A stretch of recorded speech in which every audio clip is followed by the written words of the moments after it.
Yesterday, if you were watching the markets were totally calm. Totally calm. And then all of a sudden they fell dramatically. Then they recovered. They ended up being off 128 points yesterday on Thursday. They were down 66 points on Thursday. They were off 12 points on Thursday. Overnight, the Hong Kong index dropped another 1%.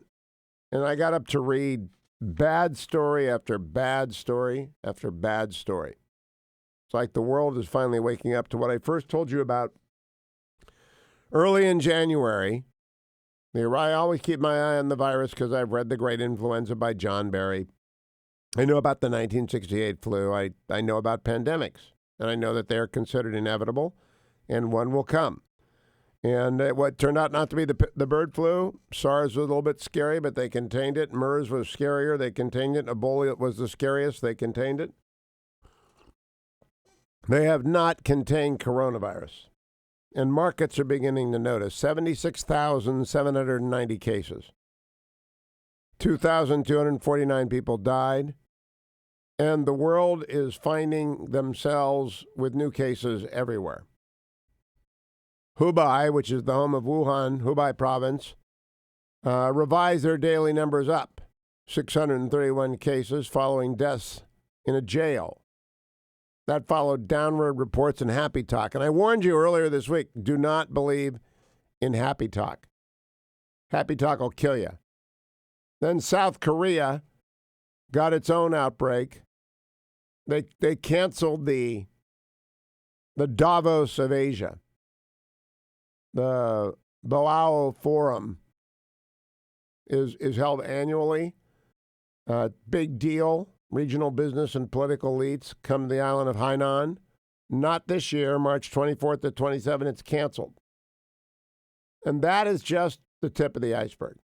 It really is just the tip of the iceberg. The manufacturing supply chain is pummeled from all sides, according to the South China Morning Post. All across China, the goods you expect routinely to show up in Walmart in the United States are not being made. That has ripple effects throughout the economy. And people worry now about how long does it last on surfaces. The 1918 virus lasted many days. We don't know. People wonder, how long are you contagious? We don't know. Michael Gerson has a great Washington Post column on this. And it's reassuring that the death rate is only 2%. Now, the flu is 0.07%. But SARS was 10%. But we don't know if that's the real death rate.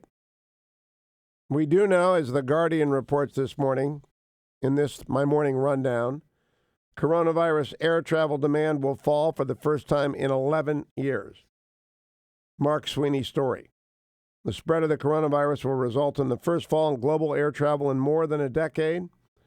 The International Air Transportation warned that falling passenger demand as a result of the outbreak of COVID-19 would cost the airline industry £29 billion. From the Telegraph, Ambrose Evans pictured dominoes falling in global shipping as coronavirus continues to grip China's economy.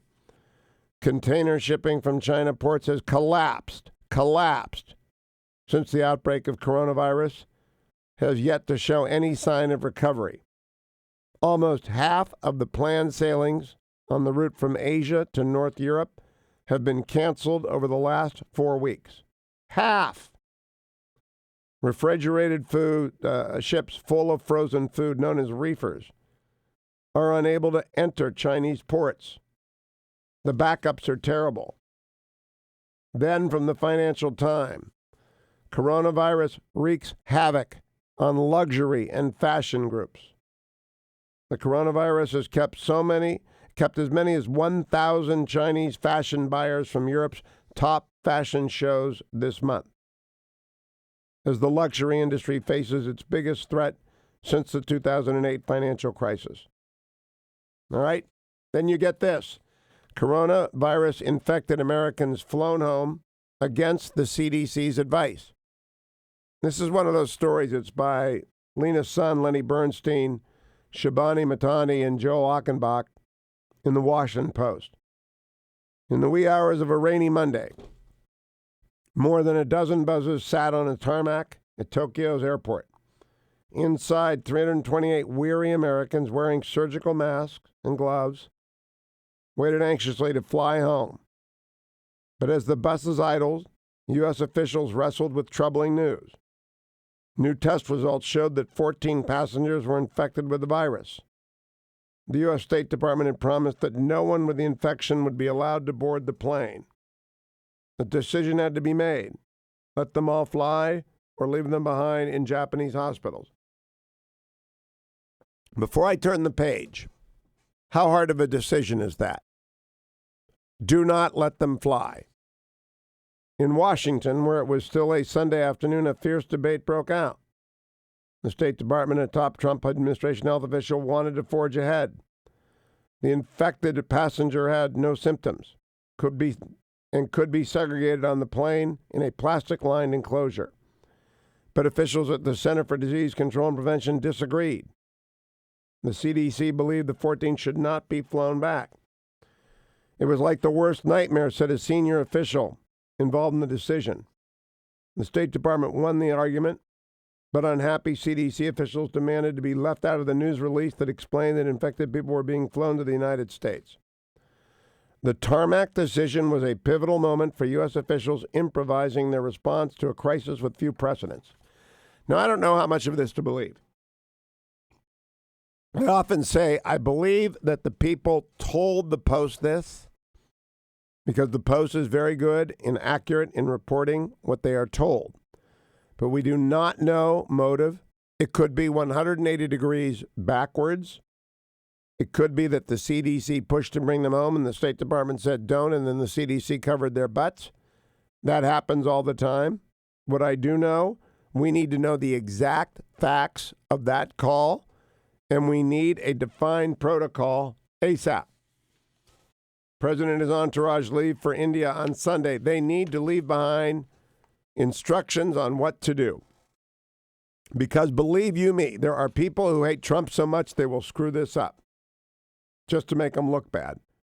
May I bring to your attention the non-story that President Trump was upset with the former acting DNI, Joe Maguire, has been replaced by Rick Grinnell, because Joe Maguire let a staffer go to the Hill and deliver a briefing on Russian interference in the 2020 election before he gave it to the president. Guess what? That is entirely appropriate. The DNI and everyone who works for the DNI reports to the president and answers to Congress. The president controls them. He gets input into that briefing. He gets to know before they tell the Congress what they're going to tell the Congress. Now, it's not often that the president actually cares what members of the executive branch, Article 2, are saying to Article 1. But you know he cares about this subject, and they didn't tell him. So did Maguire get chewed out? Yes. Was that appropriate? Yes. When we come back, we turn to Donald Trump. But that is this morning's rundown. It's bad with the coronavirus. It's getting worse. I think this is the weekend and the week ahead where we come to grips with the fact of what it's done to the world economy and what it will do in the weeks and months ahead. I'm Hugh Hewitt.